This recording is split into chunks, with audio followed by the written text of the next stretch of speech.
Assalamualaikum warahmatullahi wabarakatuh. Bismillah, walhamdulillah, wassalatu wassalamu ala rasulillah. Para bapak, para ibu, dan saudara-saudara, pemirsa yang mulia. Kata ikhlas berasal dari bahasa Arab yang berarti rela, tulus, dan jujur. Sifat ikhlas dalam bahasa Inggris disebut sincere. Di dalam sincere terdapat sifat honest, yang berarti tulus, jujur, dan terus terang atau frank. Kata benda honest ialah honesty atau kejujuran. Ada pepatah Inggris yang berbunyi, honesty is the best policy. Kejujuran adalah kebijakan yang terbaik. Dalam honesty ada sincerity atau ketulusan, keikhlasan. Menurut Kamus At-Tarbiyah English Arabic, honest bermakna amanah dan istiqomah, konsisten. Dalam kajian psikologi, ikhlas merupakan sikap batin yang bersifat rahasia.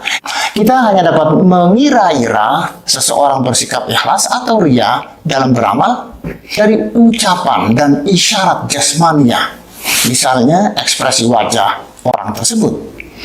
Namun perkiraan kita dapat meleset, karena manusia pandai bersandiwara. Di televisi dan dalam acara terbuka, sesekali kita menyaksikan orang kaya terpelajar yang sangat pintar mengekspresikan wajah tulus saat menyerahkan sumbangan di tengah-tengah keramaian. Orang itu mengatakan, "Saya ikhlas, saudara-saudara." Ketika mendapat tepukan tangan dan acungan jempol, dia mengulangi ucapan tadi, "Saya ikhlas." Padahal mungkin ia sedang menyelenggarakan pameran dalam tanda kutip untuk meraih pujian dan imbalan. Meskipun demikian, itu bukan urusan kita, melainkan urusan Allah yang Maha Tahu hakikat dan derajat keikhlasan manusia. Para pemirsa, berbuat ikhlas atau mengikhlaskan perbuatan secara psikologis berarti melakukan perbuatan dengan benar, dalam arti sesuai dengan prosedur yang lazim, logis, dan relevan dengan tujuannya.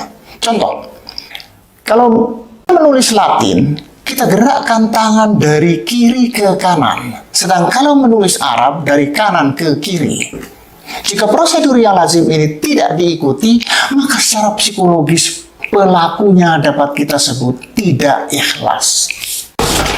Bahkan, jika kelainan perilaku atau misbehavior itu sering berulang dan menghasilkan karya yang kacau, maka pelakunya dapat diasumsikan mengidap masalah psikis serius, misalnya depresi, bahkan mungkin mengalami thought disorder, yakni kekacauan pikiran. Orang yang mengidap thought disorder boleh jadi karena sistem memori dalam otaknya tidak mampu memberikan perintah akurat kepada anggota badan. Dalam hal ini tangan yang sedang melakukan sebuah perbuatan, yakni menulis. Sehingga ia menulis Latin dari kanan ke kiri. Para pemirsa yang mulia, berdasarkan uraian singkat tadi, jika ada seruan yang berbunyi, "Marilah kita ikhlas dalam beramal," maka konotasinya adalah 1. Beramallah dengan cara yang benar. 2. Janganlah mengharapkan imbalan apapun kecuali ridha Allah Subhanahu wa ta'ala semata. Allah Subhanahu wa ta'ala berfirman dalam surah Az-Zumar, "Inna anzalna ilaikal kitaba bil haqqi fa'budillaha mukhlishan lahuddin." Sesungguhnya kami menurunkan kitab Al-Quran kepadamu dengan membawa kebenaran. Oleh karena itu, beribadahlah kepada Allah dengan ikhlas, beragama hanya kepadanya. Dengan berbuat ikhlas berarti kita tidak mengharapkan apapun kecuali ridha Allah atau mardhatillah. Dengan hanya mengharapkan mardhatillah, jiwa kita akan tenang dan terhindar dari provokasi untuk melakukan hal-hal yang negatif. Mengapa demikian? Jawabannya adalah ada keseimbangan antara emosi atau perasaan dengan kognisi atau akal yang mendorong kita untuk melakukan introspeksi dan menjauhi provokasi, baik provokasi eksternal maupun provokasi internal. Misalnya, provokasi dari hawa nafsu sendiri. Selain itu, dengan keseimbangan yang baik antara emosi dengan kognisi, kita tidak akan mengucapkan apapun kecuali kebaikan dengan cara yang baik. Baik bagi kita, juga baik bagi orang lain.